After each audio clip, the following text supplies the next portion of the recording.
بناتي الأمارات عاملين ايه؟ يا رب تكونوا بخير. زهقنا بقى من الوصفات المعقدة والحاجات اللي بتوقفنا في المطبخ كتير. جايبه لكم وصفة النهاردة سهلة جدا وسريعة، ولو في عزومة أطفال هيحبوها، كبار هيحبوها، وخفيفة جدا ومش هتوقفك في المطبخ كتير، والنتيجة هتبقى تحفة. هنعمل صدور مشوية مع مكرونة سباجيتي. تمام. أكلة سهلة جدا، مفيش اتنين هيختلفوا عليها. في البداية كده أنا عندي صدور فراخ متقطعة شرايح، يعني أتخن شوية من البانيه. بتبلها بملح وفلفل وبهارات فراخ، ومعلقة من الخل، معلقة من المستردة، بتديها طعم تحفة جدا. وكمان حبهان بقى، وورق لورا، وفلفل اسود، وكل البهارات بقى اللي عندك الحلوة دي.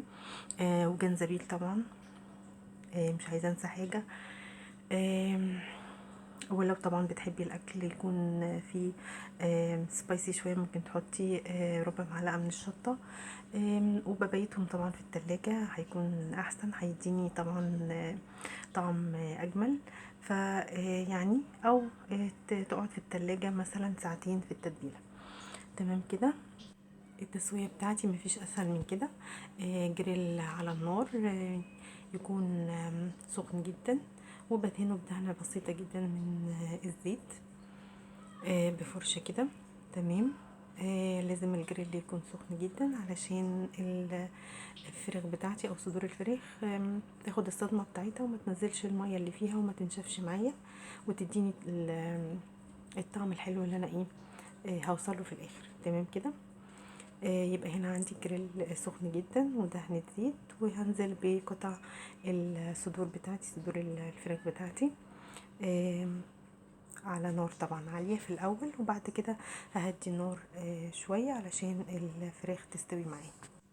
تمام كده، مفيش اسهل من كده، والتسويه بجد يعني مفيش اسهل من كده، وريحه بجد كانت تحفه قوي. هقلبها طبعا لما تاخد لون كده، هقلبها على الجنب التاني زي ما انتم شايفين علشان تستوي كويس. وطبعا هنا ببقى مقطعه فلفل وبصل وفلفل الوان طبعا، ولو عايزه شرايح بطاطس مفيش مشكله، حطي برضو اي خضار عندك. حطيت عليهم رشه من السماق، وهنزل بيهم على الفراخ لما تبدأ تدخل في التسوية، وقطعة من الزبدة، وهقلبهم مع بعض كده كويس زي ما انتم شايفين. مش هتاخد معايا على النار اكتر من ربع ساعة تقريبا وهتكون استوت.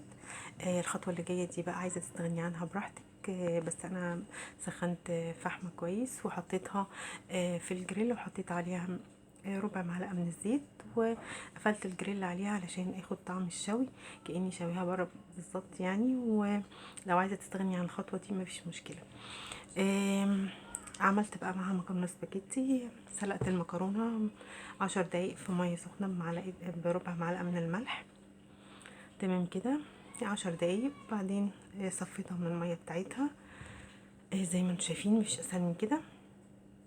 وهجيب الحله بتاعتي فيها معلقه من الزيت ومعلقه من الزبده. وحركة بقى الثوم والفلفل مع المكرونة بجد جربوها تحفة قوي. ده ثوم وفلفل الوان مهروسين مع بعض.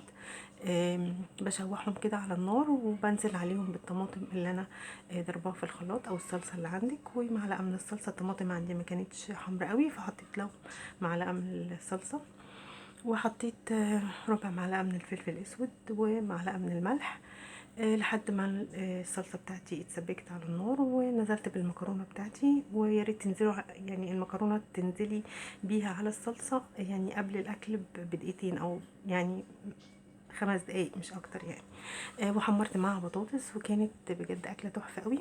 الفراخ بتاعتي رشي عليها بقى بقدونس، كزبره، اي حاجه خضره كده من فوق. بجد الطعم كان تحفه جدا. جربوها وان شاء الله تعملوها احسن من كده. واتمنى ان انتوا تكونوا استفدتوا من الفيديو، ولو استفدتوا من الفيديو حطوا لايك واشتركوا في القناه، واشوفكم فيديو جديد وصفات سهله وسريعه ان شاء الله.